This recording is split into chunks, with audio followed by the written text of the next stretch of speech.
Hi, good afternoon. My name is Ronron Conada, but you can call me Ron.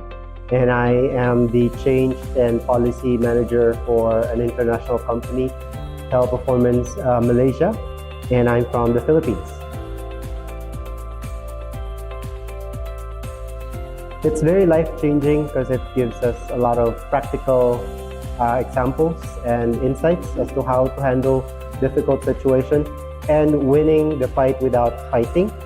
And most importantly, the speaker was very encouraging, and I actually learned a lot from him. I'm considering to visiting him in his hometown in Penang, so looking forward for that. Absolutely, yes, especially that I'm handling a group of people.